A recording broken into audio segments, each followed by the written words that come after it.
की सबसे बड़ी और इनफैक्ट आज की सबसे बड़ी खबर के साथ, और वो है कि भारत एक बार फिर उड़ने जा रहा है। जी हां, कोरोना से जंग के बीच भारत एक बार फिर उड़ने के लिए तैयार है। 25 मई से देश में फ्लाइट सर्विस शुरू होने जा रही है।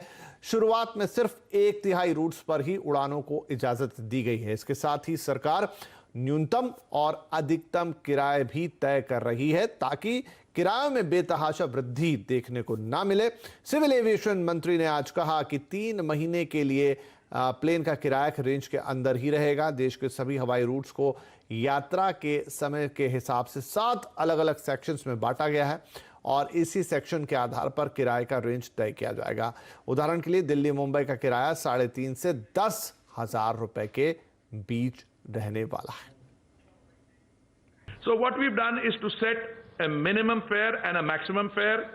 In the case of Delhi Mumbai, the minimum fare would be 3,500 rupees for a journey which is between 90 minutes and 120 minutes, and the maximum fare would be 10,000 rupees.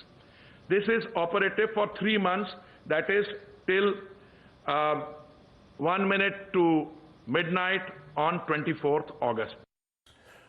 Right, तो अब आपके मन में ढेर सारे सवाल होंगे कि फ्लाइट्स में किस तरह के नियम होंगे, किस तरह से चीजें चलेंगी। किराया भी हमने मोटे तौर पे आपको बता दिया, दिल्ली मुंबई के बीच क्या रेंज रहेगी, लेकिन बाकी फ्लाइट्स का क्या होगा। क्या आप जिस शहर है वहां से कहीं और जाना है तो आपके शहर के लिए फ्लाइट शुरू हो रही कि नहीं, इसकी जानकारी। तो तमाम सवालों का जवाब हम देते हैं। हमारे साथ जुड़ गए हमारे एविएशन संवाददाता रोहन सिंह। तो रोहन, सबसे पहले तो ये बताइए कि घरेलू उड़ानों को शुरू करने पर आज बहुत ही डिटेल में हरदीप सिंह पुरी साहब ने प्रेस कॉन्फ्रेंस ली, लेकिन हम आपसे समझना चाहेंगे, अपने दर्शकों के लिए आप समझाइए कि ये प्रक्रिया किस तरीके से शुरू होगी और क्या क्या इसके स्टेप्स होंगे, लोगों को यानी यात्रियों को क्या करना होगा। जी, इस एसओपी के मुताबिक शुरुआत में सिर्फ 1/3 उड़ानें भरी जाएंगी हर रूट्स पे। हालांकि धीरे धीरे संख्या को बढ़ाया जाएगा। साथ ही दूसरी महत्वपूर्ण बात जो इसमें कही गई है कि प्राइस की कैपिंग होगी, जो फेयर है उसकी कैपिंग होगी, यानी कि लोअर फेयर और अपर फेयर ये दोनों ही सरकार इसका निर्धारण करेगी ताकि एयरलाइंस को भी बहुत ज्यादा नुकसान ना हो और पैसेंजर्स को भी बहुत ज्यादा पेमेंट ना करना पड़े। तीसरी महत्वपूर्ण चीज की किसी भी तरह का फिजिकल पेपर वर्क नहीं होगा। आपको जब आप एयरपोर्ट पहुंचते हैं तो आपको अपना जो आइडेंटिटी है वो कैमरे के सामने फ्लैश करना पड़ेगा। साथ ही उन्हीं पैसेंजर्स को अलाउ किया जाएगा जिन्होंने की वेब चेक इन कराई हुई है। क्वारंटीन को लेकर बहुत स्पष्ट नहीं है एसओपी में, ये मुख्य रूप से राज्य सरकारों और एमएचए के ऊपर डिसाइड करेगी। तो ये कुछ नियम बनाए गए हैं, कुछ महत्वपूर्ण बातें कही गई हैं। साथ ही वे लोग जो कि वल्नरेबल कैटेगरी में आते हैं, बूढ़े लोग या फिर जो जिनको किस तरह की हेल्थ कंडीशंस हैं, उनको फ्लाई करना बिल्कुल इसकी इजाजत नहीं दी जाएगी। राइट, इसके अलावा रोहन हमें बताइए, वैसे आपने कुछ एक चीजें बताई, लेकिन मैं यात्रियों के नजरिए से और चीजें जानना चाहता हूं। मसलन आपको एयरपोर्ट जाना है, किस तरीके से कितना सामान अलाउ होगा, अंदर एरोप्लेन के अंदर किस तरह का सेटिंग अरेंजमेंट होगा, ये सारी बातें यात्रियों के पॉइंट ऑफ व्यू से क्या इंपॉर्टेंट है इस सब में। जी, पैसेंजर्स को हर कदम पर सोशल डिस्टेंसिंग के कड़े नियमों का पालन करना पड़ेगा। एयरपोर्ट पे एंटर करने से लेकर चेक इन, बोर्ड इन और एग्जिट करने तक हर के लिए एक बहुत ही डिटेल्ड प्रोटोकॉल बनाया गया है। सबसे पहली बात तो यह है कि अगर आप एयरपोर्ट आते हैं तो आपको आरोग्य सेतु ऐप में आपका ग्रीन स्टेटस होना जरूरी है। अगर आपके पास आरोग्य सेतु ऐप नहीं है तो आपको एक सेल्फ डिक्लेरेशन फॉर्म भरना पड़ेगा। उसमें कई सारी जानकारियां देनी पड़ेंगी। मसलन कि पिछले 2 महीनों में आप किसी कंटेनमेंट जोन में नहीं रहे हैं, किसी रेड जोन में नहीं रहे हैं, साथ ही आपका जो आपको किसी तरह से पॉजिटिव टेस्ट नहीं हुआ है आपका, ये इस तरह की जानकारियां आपको इसमें भरनी होंगी। उसके बाद ही आपको अलाउ किया जाएगा। इसके अलावा आपको जो प्रोटेक्टिव गियर्स है, मास्क है, बाकी चीजें हैं वो पहननी ही होंगी। जो एयरपोर्ट का पूरा स्टाफ है वो भी फुल गियर में होगा, सिर्फ मास्क नहीं, वो फुल गियर में होगा। साथ ही जब आप जब बोर्ड कर जाते हैं उसके बाद आपको एयरलाइंस की तरफ से किसी तरह की खाने पीने की सेवा अगले कई दिनों तक नहीं दी जाएगी। किसी तरह का मैगजीन, अखबार, ये सारी चीजें नहीं दी जाएंगी। साथ ही आपको यह भी कहा जाएगा कि शौचालयों का कम से कम इस्तेमाल करें और एक बार आप एग्जिट कर जाते हैं उसके बाद भी आपको बहुत सारे नियमों का पालन करना पड़ेगा। मसलन जो एग्जिट है वो बैचेस में होगा, एक साथ लोगों को एग्जिट करने नहीं दिया जाएगा। तो ऐसे कई सारे नियम हैं जो कि पैसेंजर्स के लिए इस एसओपी में बनाए गए हैं जिनका पालन करना जरूरी होगा। जी हाँ, और भी कई सवाल हो सकते हैं लोगों के मन में। मसलन जब आप प्लेन से उतरते हैं, कई बार एरो ब्रिज नहीं होता तो एक बस आपको लेने आती है जिसमें हम लोग जैसे भीड़ की तरह ही चढ़ जाते हैं, लेकिन शायद अब ज्यादा बसेस होंगी या आपको फिर चल के वापस जाना होगा। जो पोर्ट है उसके अंदर, ड्रम है जो उसके अंदर। लेकिन क्या होगा इस पे भी और विस्तार से बताएंगे। लेकिन फिलहाल हमारे साथ जितेंद्र भार्गव साहब जुड़ गए हैं, देश के जाने माने एविएशन एक्सपर्ट। सर, अच्छी खबर है, भारत एक बार फिर उड़ने जा रहा है, लेकिन कुछ जो स्वाभाविक सवाल मन में आते हैं, हालांकि काफी सारे सवाल का जवाब दिया गया है जो प्रेस कॉन्फ्रेंस हुआ विमानन मंत्री का, लेकिन एक सवाल उसका भी जवाब आया था, लेकिन मैं आपसे समझना चाहूंगा। उन्होंने कहा फुल कैपेसिटी पे उड़ेंगे, कुछ इस तरह की बातें हो रही थी कि बीच की सीट वैकेंट छोड़ी जाएगी, क्या रोज में डिफरेंस होगा, लेकिन उन्होंने कहा कि ऐसा करेंगे तो वायबिलिटी खत्म हो जाएगी, एयरलाइंस के लिए बहुत महंगा पड़ेगा। और उदाहरण उन्होंने ये दिया कि एयर इंडिया की जो फ्लाइट्स ने ऑपरेट किया है अभी भारत से लोगों को निकालने के लिए, वापस बाहर फंसे हुए लोगों को भारत लाने के लिए, वो फुल कैपेसिटी पर आई गई हैं और किसी प्रकार की कोई दिक्कत नहीं गई उसमें। देखिए, मंत्री जी ने एम्फेसिस दिया है कि महंगाई, फेयर महंगा हो जाएगा अगर मिडिल सीट को खाली छोड़ा जाए। मैं खुश होता अगर मंत्री जी ये तथ्य देते कि इससे कोई इन्फेक्शन का इम्पैक्ट नहीं होगा, क्योंकि ये आईटा ने भी बताया है और एक्सपर्ट भी बता रहे हैं कि सीट, क्योंकि एयरक्राफ्ट के अंदर सारे पैसेंजर एक दिशा में देख के बैठते हैं और ये जो सीट्स का बैक होता है ये एक बैरियर की तरह से काम आता है। तो इसको ये कहना कि क्योंकि फेयर महंगे हो जाएंगे इसलिए हम कंप्रोमाइज तो नहीं कर रहे, तो मैं एज एन एविएशन पर्सन ये बताना चाहूंगा कि इसमें कोई रिस्क नहीं है। और ये अच्छा भी होता अगर मंत्री जी भी इसी भाषा में बोलते और ये नहीं कहते कि उससे टिकट महंगा हो जाएगा। इसमें किसी पैसेंजर को भय नहीं होना चाहिए। जैसे कि आपके संवाददाता ने भी बताया, ये जो एसओपीज है ये काफी डिटेल में वर्कआउट की गई हैं। अब के लिए तो हो गई है, लेकिन जैसे आपने अक्सर देखा होगा कि हम लोग अगर डगमगाते हैं तो इम्प्लीमेंटेशन से डगमगाते हैं। तो ये अब रिस्पॉन्सिबिलिटी हो जाती है पैसेंजर्स की कि वो इन नियमों का पालन करे, वो ये समझे कि अगर वो रिस्क लेते हैं या अपना मास्क 2 मिनट के लिए भी फ्लाइट में उतारते हैं तो अपने साथ में बैठने वाले पैसेंजर्स को रिस्क करते हैं। तो ये सब सावधानियां एक तरफ है जो कि निभानी चाहिए, दूसरी तरफ है कुछ अपने दायित्व है वो भी पैसेंजर्स को निभाने पड़ेंगे। तो मैं बहुत खुश हूं कि फ्लाइट चालू की जा रही हैं, एसओपीज ले डाउन कर दिए गए हैं, लेकिन मेरा ये मानना है कि जो 30%, 35% स्टार्टिंग में फ्लाइट चालू की है, इसको अगर कम मात्रा में किया जाता तो अच्छा होता। जो हमारे ये इन्फेक्शन प्रिवेंशन प्रोटोकॉल्स हैं ये इसी तरह से टेस्ट हो जाते हैं, एयरपोर्ट के स्टाफ को पता लग जाता है कि उनको कैसे पैसेंजर्स को डील करना पैसेंजर के साथ में, ये सबसे फायदा है। तो मुख्य एक बात है जिसपे कि मैं ध्यान देना चाहूंगा वो है फेयर कैपिंग की। बहुत लोगों ने इसके ऊपर कमेंट किया है कि फेयर कैपिंग एक डीरेगुलेटेड मार्केट में नहीं किया जाना चाहिए। मैं भी इसका समर्थन करता हूं, लेकिन जब एक एयरलाइन इंडस्ट्री एबनॉर्मल कंडीशन से जा रही है तो कुछ रिस्ट्रिक्शन लगाना बहुत सही है। तो मैं सरकार के इस डिसीजन का पूरी तरह से समर्थन करता हूं। राइट, और उन्होंने कहा भी है कि ये 3 महीने के लिए, ऐसा नहीं है कि ये चलता रहेगा, फिलहाल 3 महीने के लिए। भार्गव साहब, एक और इंपॉर्टेंट बात मैं आपसे समझना चाहूंगा कि हालांकि एक फॉर्म दिया जाने वाला है, उसमें पहले आपको भरना होगा कि क्या आपका टेस्ट हुआ था कभी, रिजल्ट क्या रहे, आपके मौजूदा लक्षण, तमाम चीजें, और वो इसीलिए ताकि फ्लाइट को सेफ रखा जा सके। लेकिन हम देख रहे हैं कि कुछ दूसरे कंट्रीज में, मसलन एमिरेट्स ने कहा कि वो बाकायदा हर पैसेंजर का जो स्पॉट एंटीबॉडी टेस्ट होता है जिसका रिजल्ट वहीं पे आ जाता है वो लगाएंगे तभी अंदर जाने देंगे, क्योंकि एक आशंका ये भी बनती है कि एसिम्प्टोमेटिक पैसेंजर्स को कभी पता ही नहीं होगा कि उनको वो वायरस को कैरी कर रहे हैं। तो क्या हमें भी ऐसा करना चाहिए या कितना खतरा होगा इस तरह की चीजों से, मतलब आप बेहतर बता पाएंगे ये? देखिए, एक तो हमारे पास जो आरोग्य सेतु है उसको ऐप को डाउनलोड किया हुआ फोन में, तो अधिकतर पैसेंजर्स को तो पता लग जाएगा कि वो इन्फेक्टेड है कि नहीं उससे। दूसरा, जिनके पास में फोन नहीं है, स्मार्टफोन्स, और उनके पास आरोग्य सेतु भी नहीं है, तो उससे एक सीधी सी चीज है कि आपको फॉर्म भरना पड़ेगा जो कि एक डिक्लेरेशन की तरह है। आप मानिए कि एक पैसेंजर कंटेनमेंट एरिया से आए और वो फ्लाइट करे और दूसरे लोगों को इन्फेक्ट कर दे, क्योंकि वो फॉर्म भरेगा, अपने दस्तखत देगा, उसमें ये भी कंडीशन है कि अगर आप एक झूठी जानकारी दे रहे हैं तो आपके अगेंस्ट कार्रवाई की जा सकती है। तो ये इसके लिए भी एकदम हमको सेफगार्ड लिया गया। यहाँ तक आपने एमिरेट्स की बात की, एयरपोर्ट पे टेस्ट करना इस समय मुमकिन नहीं है। जैसे कि आपने देखा कि हमारे देश में लगभग 1 लाख टेस्ट डोज किए जाते हैं। तो इसको कि मेडिकल लोगों को आपको एयरपोर्ट पे पोस्ट करिएगा, पूरी आपको करिएगा, ये लाजमी नहीं है डोमेस्टिक फ्लाइट्स के लिए। एमिरेट्स जो कर रहा है वो अपने इंटरनेशनल फ्लाइट्स के लिए कर रहा है। तो मुमकिन है कि जब हमारे देश से इंटरनेशनल फ्लाइट चालू किए तो उसकी प्रतिक्रिया, तो उसकी जो प्रक्रिया होगी वो दूसरी हो सकती है, लेकिन उसको डोमेस्टिक फ्लाइट के साथ कंपेयर करना मेरे ख्याल से गलत है। जो सरकार ने ये जो एसओपी किया है इससे बहुत ज्यादा सेफगार्ड मिल जाते हैं। जी, मेरा अंतिम सवाल सर, और वो थोड़ा सेक्टर के बारे में ज्यादा हो जाएगा कि भारत में फ्लाइट्स की शुरुआत हो रही है, लेकिन लोगों के मन में शंकाएं, भय, आशंकाएं, तमाम तरह की चीजें रहेंगी। अपनी सेफ्टी हर कोई पहले सोचता है। तो क्या लगता है किस तरीके का रिएक्शन आएगा? लोग बहुत सिलेक्टिवली फ्लाई करेंगे? मेरे ख्याल से टूरिज्म वगैरह के पर्पस को तो थोड़ा पीछे ही रखेंगे, लेकिन जहां पर मीटिंग्स वगैरह भी होती थी या ऑफिशियली आपको कहीं एक शहर से दूसरे शहर जाना है लेकिन अब आप वेब मीटिंग कर लेते हैं या तमाम दूसरी, किस तरह का पैसेंजर ट्रैफिक आप देखते हैं? लोग इसको हाथों हाथ लेंगे, सब कुछ बुक हो जाएगा, या फिर लोग थोड़ा सा शुरुआत में हो सकता है जिन्हें जो फंसे हुए हैं, जिन्हें जाना है, बुकिंग्स आपको ऊपर दिखे, लेकिन अन्यथा लोग थोड़े कॉशियस रहेंगे?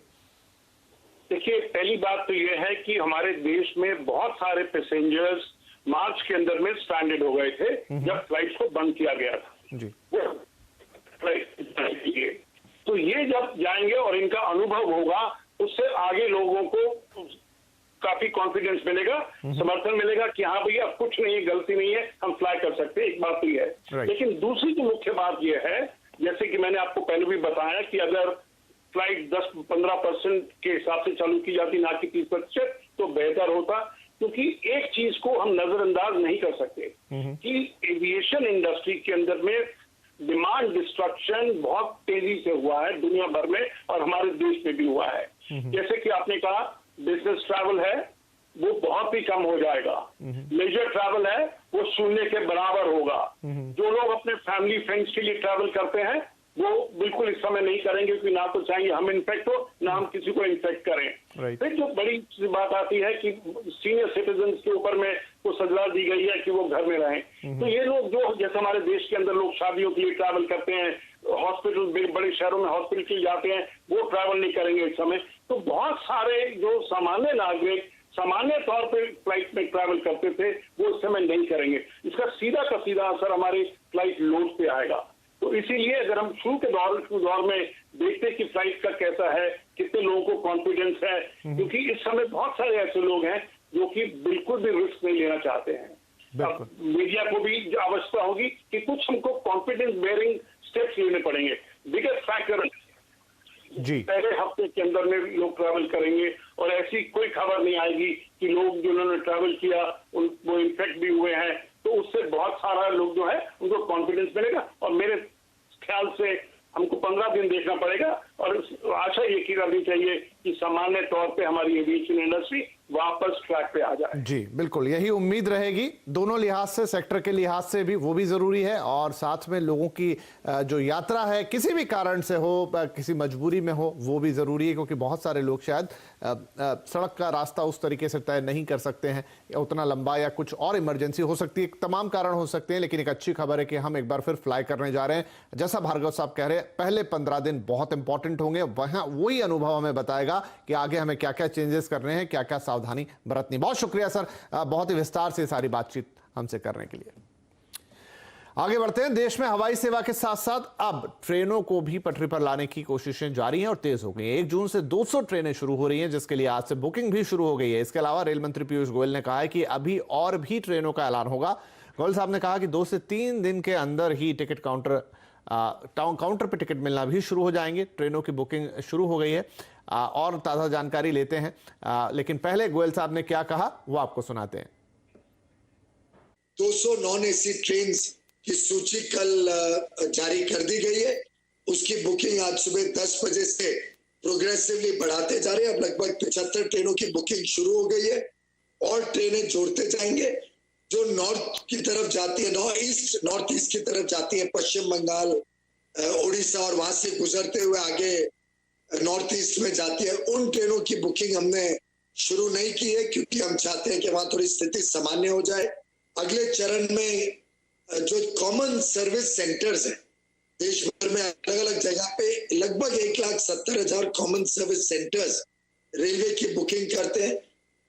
कल तक हम उन सब में भी बुकिंग शुरू कर देंगे। राइट तो रेल फिर से पटरी पर लौट रही है। दीपाली हमारे साथ है। दीपाली, रेल मंत्री कह रहे हैं किस तरीके से वो अपना ट्रेन का ऑपरेशन आगे बढ़ाएंगे, उसे थोड़ा विस्तार देंगे। ऑनलाइन के बाद अब विंडो टिकट भी मिलना शुरू हो जाएगी, लेकिन इन सब के बीच एहतियात कैसे? क्योंकि देखिए एविएशन में तो आपके पास काफी कंट्रोल इंफ्रास्ट्रक्चर है जहां एयरपोर्ट पर आप लोगों को मैनेज कर सकते हैं, लेकिन ट्रेन के साथ चीजें उतनी आसान नहीं रहेगी। तो क्या प्लान है उसके लिए? जी दीपाली। बिल्कुल एक पूरा तरफ से बनाया गया है और ये प्रोटोकॉल के तहत कई सारे ऐसे नियम शामिल किए गए हैं जिसका पालन करना हर एक यात्री के लिए जरूरी होगा। सबसे पहला जो नियम है वो है आरोग्य सेतु ऐप का आपके मोबाइल पर डाउनलोड होना जरूरी है अगर आप स्मार्टफोन यूज कर रहे हैं, और अगर आपका स्टेटस फिजिकली फिट दिखाता है आरोग्य सेतु ऐप पर तभी आप। लगता है कि दीपाली का ऑडियो हमें ठीक से नहीं मिल पा रहा है, लेकिन जो इंपॉर्टेंट बात उन्होंने कही है कि आपको ट्रैवल करने के लिए आरोग्य सेतु ऐप होना चाहिए। वो फ्लाइट्स में भी जरूरी है, ट्रेन्स में भी जरूरी है। दीपाली वापस जुड़ गए हैं। जी दीपाली। बिल्कुल, जिस तरह से आरोग्य सेतु ऐप को तो मैंडेटरी किया ही गया है, साथ ही साथ जहां से भी जिस भी स्टेशन से ट्रेन जाएगी वहां पर थर्मल स्क्रीनिंग की व्यवस्था की गई है। अगर आप टेम्परेचर पाया जाता है, आपको खांसी जुकाम है, तब भी आप ट्रेन में नहीं चढ़ पाएंगे। एक खास बात यह है कि चाहे लंबी दूरी की ट्रेनें हैं, लेकिन बावजूद इसके आपको खाने का कोई भी इंतजाम यहां पर नहीं किया जाएगा क्योंकि पेंट्री कार को नहीं लगाया जा रहा है। इसके अलावा जो आपको बेडशीट दी जाती थी वो भी नहीं दी जाएगी। एक सुविधा ये जरूर दी गई है कि आप प्री बुक करा सकते हैं, चाहे वो खाना हो या फिर बेडशीट हो। मैं आपको बता दूं, जिस तरह से रेल मंत्री पीयूष गोयल भी बता रहे थे कि जैसे ही टिकट विंडो को खोला गया 2.5 घंटे के अंदर 4 लाख से ज्यादा टिकट बुक हो गई, जो कि बताता है कि लॉकडाउन की वजह से देश भर में कितने लोग अलग अलग जगह पर फंसे हैं और अब उन्हें एक आस जागी है कि वो ट्रेन के जरिए अपने गंतव्य स्थान पर पहुंच पाएंगे। ये जो ट्रेनें चलाई जा रही हैं इसमें मेल, एक्सप्रेस और जन शताब्दी ट्रेनें शामिल है। विपिन जी, मैं आपको बता दूं, 2 दिन पहले जब इसकी घोषणा की गई थी तब रेलवे ने कहा था कि सिर्फ नॉन एयर कंडीशन ट्रेनों को ही चलाया जाएगा, लेकिन कल देर रात जो नोटिफिकेशन आया है उसमें अब एयर कंडीशन कोचेस को भी इसमें लगाया जाएगा। जहां तक अगर हम टिकट बुकिंग की बात करें, रेल मंत्री ने बताया ही कि IRCTC की वेबसाइट पर आप बुक कर सकते हैं या फिर जो देश में कॉमन सर्विस सेंटर है वहां पर जाकर भी आप अपनी टिकट को बुक करा सकते हैं। तो फिलहाल ये कहा जा सकता है कि पहले शुरुआत की गई श्रमिक ट्रेनों से, उसके बाद स्पेशल ट्रेनें चलाई गई और अब मेल, एक्सप्रेस और दुरंतो जैसी ट्रेनों को चलाया जा रहा है। कोशिश सरकार की तरफ से यही की जा रही है कि पिछले 2 से 3 महीने में जो रेल का पहिया बिल्कुल रुक गया था, अब धीरे धीरे उसे वापस पटरी पर लाया जाए। जी ठीक है, तो ये तो बात हो गई ट्रेनों की। दीपाली, अब हमें लगे हाथ आप पूरा अपडेट भी दे दीजिए नेशन वाइड, क्योंकि आज देखिए हम फिर शुरुआत कर रहे हैं ट्रेनों की, एयरलाइंस की, लेकिन दूसरी तरफ जो आंकड़ा है वो हर रोज 5000 पे आ रहा है। आज फिर 5000 के पार है। बिल्कुल, पिछले 24 घंटे 5600 से ज्यादा नए मामले देश भर में आए हैं। अगर कुल पॉजिटिव मरीजों की बात की जाए तो 1,12,000 के पार ये जा चुकी है। 3435 लोगों की मौत इस वायरस से अब तक हो चुकी है। लेकिन एक राहत की बात विपिन जी ये है कि जो हम देख रहे हैं कि लगातार जो रिकवरी रेट है उसमें इंप्रूवमेंट दिखाई दे रहा है, यानी कि जो स्वस्थ होने वाले मरीजों की संख्या है उसमें इजाफा हो रहा है। 42,000 से ज्यादा लोग ठीक भी हो चुके हैं। इस लिहाज से जो रिकवरी रेट है वो 40% के पार जा चुका है। एक बड़ा अपडेट मैं आपको देना चाहूंगी, जिस तरह से एक चिंता की बात हर वक्त हम सुन रहे हैं कि जो एसिम्प्टोमेटिक पेशेंट है क्या वाकई ही उनसे इन्फेक्ट होने का खतरा है। तो इस पर स्वास्थ्य मंत्रालय की तरफ से एक क्लैरिफिकेशन दिया गया है कि अगर भारत में कोरोना मरीजों की बात की जाए तो 69% ऐसे लोग हैं जो कि एसिम्प्टोमेटिक है, लेकिन जो बिना लक्षण वाले मरीज हैं उनसे इन्फेक्शन फैलने का खतरा ना के बराबर है। उनको सिर्फ क्वारंटीन या फिर आइसोलेशन में रखकर ही उनका इलाज किया जा सकता है, जो कि एक राहत की क्लैरिफिकेशन इसको कहा जा सकता है, क्योंकि हर वक्त हम ये जानते हैं कि पता नहीं किसी को कोरोना है या नहीं। अगर ऐसी भी स्थिति है तो डरने की जरूरत नहीं है, क्योंकि स्वास्थ्य मंत्रालय का ये मानना है कि जो कि एसिम्प्टोमेटिक पेशेंट है उनसे संक्रमण फैलने का खतरा कम है। जी चलिए, ये राहत की बात है कि जो एसिम्प्टोमेटिक हैं उनसे संक्रमण कम फैलेगा। आप थोड़ा अपडेट ले लेते हैं मुंबई से, जहां पर हमारे संवाददाता विवेक मौजूद है। विवेक, मुंबई से क्या अपडेट है, क्योंकि मुंबई एपिसेंटर है आप कह लीजिए, और महाराष्ट्र जहां सबसे ज्यादा मरीज हैं। विपिन, देखिए मुंबई में जो नंबर्स हैं वो लगातार बढ़ते जा रहे हैं। 24,000 के आसपास कोरोना पॉजिटिव के मामले आ चुके हैं। 850 लोगों की मौत हो चुकी है। तो अपने आप में ये डरावने वाले आंकड़े हैं, क्योंकि हर दिन ये आंकड़े बढ़ते जा रहे हैं। लेकिन जिस तरीके से हमने बताया था कि जो लोग पलायन करते जा रहे हैं डर की वजह से, क्योंकि मजदूरों के पास अब खाने को कुछ नहीं बचा है, पैसे पूरी तरह खत्म हो चुके हैं, तो हम आपको दिखाना चाहेंगे कि इस समय हम मुंबई के बैंड्रा टर्मिनल्स पे खड़े हैं और देख सकते हैं कि कितनी लंबी लंबी कतारें अभी भी लगी हुई हैं मजदूरों की, और ये सब के सब पलायन कर रहे हैं और अपने गांव जाना चाहते हैं। बाकायदा जो राज्य सरकार है इनकी जो टिकट स्पॉन्सर करी वो कर रही हैं। और बताना चाहेंगे कि ऐसे जो नज़ारे हैं वो मुंबई के सभी बड़े स्टेशन, चाहे हम सेंट्रल लाइन की CST स्टेशनों की बात करें या फिर वेस्टर्न लाइन की बैंड्रा टर्मिनल्स, पालघर, वसई, ये सभी जो रूट्स हैं वहाँ पर श्रमिक ट्रेनें चलाई जा रही हैं। अब तक का जो आंकड़ा सामने हमारे पास आया है विपिन, की सेंट्रल रेलवे और वेस्टर्न रेलवे ने तकरीबन 1000 से ज़्यादा ट्रेनें चलाई जा चुकी हैं, जिनमें से बताया जा रहा है कि 11 लाख जो श्रमिक हैं वो अपने गांव यूपी, बिहार और जो दूसरे स्टेट में थे वो वहां पर पहुंच चुके हैं। लेकिन जिस तरह से ये आंकड़ा कोरोना वायरस का बढ़ते जा रहा है तो अपने आप में ये चिंता का विषय लगातार बनते जा रहा है। हालांकि लॉकडाउन 4O में हमें इस समय और बताया कि 31 मार्च से लॉकडाउन जारी रहेगा। तो ये जिस तरह से एविएशन सेक्टर ओपन किया जा रहा है और ट्रेनों को जो आवाजाही शुरू की जा रही है, तो कहने की इंडिकेशन ये ज़रूर मिल रहे हैं कि 31 तारीख के बाद महाराष्ट्र में भी जो एपिक सेंटर हमेशा बना रहा है कोरोना वायरस का शुरू से ही, वहाँ पर भी काफ़ी ढील दी जाएंगी। हम एक और अपडेट देना चाहेंगे कि मुंबई मेट्रो की तरफ से भी एक ट्वीट जारी किया गया है। वहाँ पर भी जो स्टिकर्स हैं, सोशल डिस्टेंसिंग के स्टिकर्स हैं, वो लगाए जा रहे हैं। तो कहने की हिंट ज़रूर मिल रही है कि मुंबई मेट्रो भी जल्द शुरू की जाएगी। और सोमवार से जो एविएशन सेक्टर शुरू हो रहा है तो मुंबई एयरपोर्ट पर भी जो तैयारियाँ, चाहे सैनिटाइजेशन की बात हो या फिर साफ सफाई की बात हो, वो सभी तैयारियाँ पूरी जोरों शोर से शुरू हो चुकी हैं। विपिन जी, शुक्रिया विवेक इस जानकारी के लिए। बस देखना ये होगा कि इतने सारे केसेस हैं मुंबई में और उस बीच अब धीरे धीरे लॉकडाउन में रियायतें हैं, जो कि मुंबई की सड़कों पे दिखने भी लगा है, मुंबई की कॉलोनीज में दिखने लगा है कि लोग अब काफ़ी संख्या में बाहर आ रहे हैं। लेकिन नंबर्स के साथ कैसे तालमेल बिठाएंगे, सेफ डिस्टेंसिंग और तमाम चीज़ें कैसे फॉलो होंगी, वो देखने वाली बात होगी। आपका विवेक और साथ में दीपाली आपका फिलहाल इस अपडेट के लिए बहुत शुक्रिया।